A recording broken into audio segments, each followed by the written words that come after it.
Olá, tudo bem? Meu nome é Marcelo. Eu gostaria de conversar com vocês um pouco hoje sobre um assunto que tem virado um pouco polêmica dentro da igreja, não é? Que é o assunto de tocar oitavado.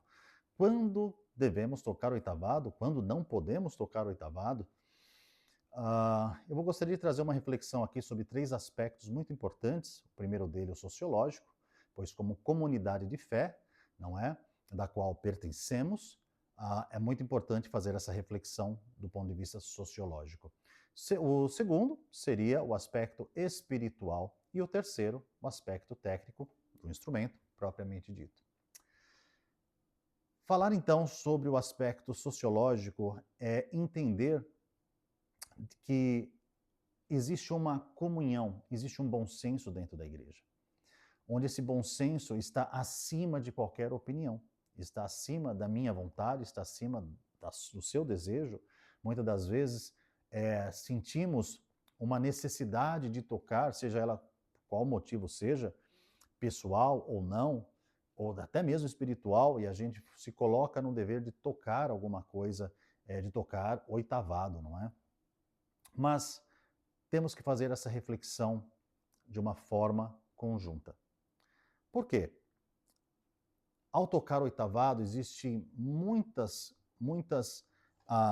nuances, existem porquês de se tocar oitavado. Geralmente, quando há necessidade de equilibrar os graves, de equilibrar realmente, equalizar o som da orquestra, quando há muito grave, então é necessário trazer um pouco mais de agudo, mas esta decisão cabe somente ao encarregado de orquestra. Mesmo eu sendo músico profissional, sabendo como tocar oitavada, não é? Depois eu vou falar tecnicamente, dar algumas sugestões tecnicamente para que vocês também possam tocar oitavado na igreja, quando sim o encarregado de orquestra achar necessário para a orquestra.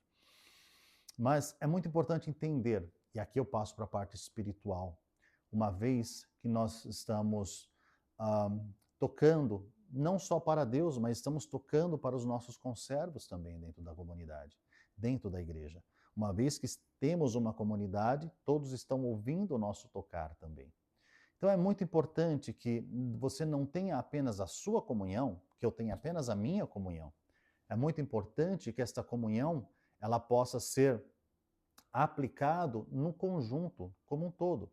Isso significa que se eu tocar oitavado no momento errado, de forma displicente, pode até ser que Deus esteja ouvindo o seu louvor, que está sendo de coração. Você está fazendo de forma inocente, mas nós temos que ter o bom senso ao mesmo tempo, pois, afinal de contas, o nosso irmão do lado está ouvindo. E você pode estar em comunhão com Deus, mas ao mesmo tempo está tirando a comunhão do irmão ao lado. Então precisamos fazer essa reflexão, de forma que nós possamos prestar o nosso culto a Deus em conjunto com a comunidade. Lembre-se, a cruz de Cristo, ela existe a madeira vertical e a madeira horizontal, não é? Essa vertical é maior porque ela representa, na realidade, o nosso contato com Deus. Ela representa o nosso ministério com Deus, nossa comunhão com Deus, que deve ser maior, Deus acima de tudo. Mas lembre-se que existe a pequena madeira na cruz, onde Cristo colocou os seus braços abertos para nos receber com amor. E esta madeira representa a comunidade como um todo, onde Cristo abraçou a todos. Então é muito importante, amados, que tenhamos um cuidado ao tocar o oitavado. Essa decisão é muito importante vir do encarregado. Penso eu que o encarregado foi colocado para que haja uma disciplina espiritual, né, mas também uma ordem dentro da comunidade. É muito importante que o encarregado também se encarregue de aprender mais, de buscar mais conhecimento e entender não somente o assunto, mas o contexto em que esse assunto é inserido, como no caso de tocar oitavado. Uma vez que há esse entendimento em conjunto, basta uma olhada do encarregado e o músico já vai entender. Eu vou poder tocar oitavado agora. Ou não. Mas é muito importante que tenha este bom senso entre os irmãos. e que não vire polêmica, não é? A polêmica é quando nós colocamos, na realidade, o nosso pensamento, os nossos porquês, as nossas razões acima da de todos, quando na realidade precisamos apenas ser humildes o bastante para poder saber o momento, qual o contexto de inserir oitavado, ou tocar oitavado na igreja. Muito importante ao tocar oitavado, entender que tocar oitavado existe pontos de contato do arco na corda. Existem pelo menos 5 pontos de contato diferentes entre o cavalete e o espelho do violino. Se você tocar oitavado muito próximo do espelho do violino, o som vai ficar muito estridente. E isso vai incomodar o irmão do lado. Lembra da comunhão dele, tá bom? Da comunhão do seu próximo. É muito importante isso, tá?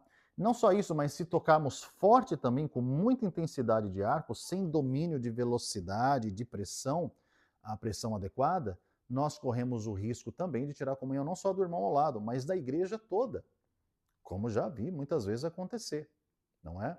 E nós somos responsáveis, músicos, pela comunhão da igreja. Guardem isso. Você, músico, dentro da comunidade de fé, dentro da igreja, você é responsável pela comunhão da igreja. Mesmo que você possa dizer, eu tenho a minha comunhão individual, mas essa comunhão individual não pode ser egoísta ao ponto de desprezar a comunhão do teu próximo dentro da igreja.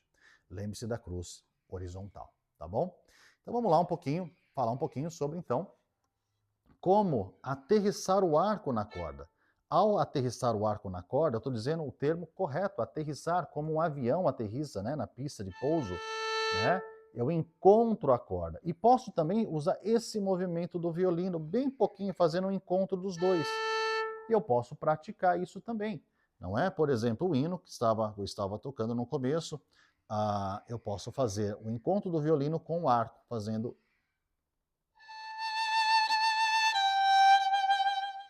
Percebeu? Então, eu não tenho isso aqui, ó. Isso aqui é agressivo, não é? Agora, quando eu aterrizo o arco na corda, aí eu estou entrando com respeito, com cuidado, aterrissando o arco na corda, tá bom? Pode fazer esse movimento algumas vezes em corda solta, não é? Aterrissou o arco, movimento circular, somente com o antebraço, voltou, aterrissou. Muito importante manter o contato visual na corda. Mantenha o contato visual na corda, tá? Para que você possa ver qual é o ponto de contato em que o arco está aterrissando na corda.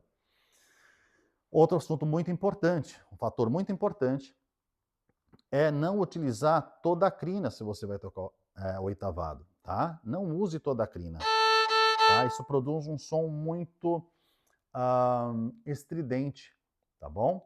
E muito fácil também de sujar o som. Eu sugiro que você utilize a crina, olha, voltada para o seu rosto, tá? Desse jeito aqui, ó, tá? A madeira não pode encontrar a corda, mas a crina, olha, ligeiramente inclinada para a face, tá bom? Com isso aqui você tem esse som mais limpo, tá? E mais puro, tá bom? Em relação à pressão de arco, tá? Então falamos sobre como aterrissar, falamos da posição do arco. Devo falar também sobre a questão do ponto de contato, não tocar próximo do cavalete, também não próximo, muito próximo do espelho, onde o som aqui, olha, já começa a sujar. Agora aqui, ó, entre cavalete e espelho, o som começa a ficar mais limpo, tá bom? Então você pode começar aqui.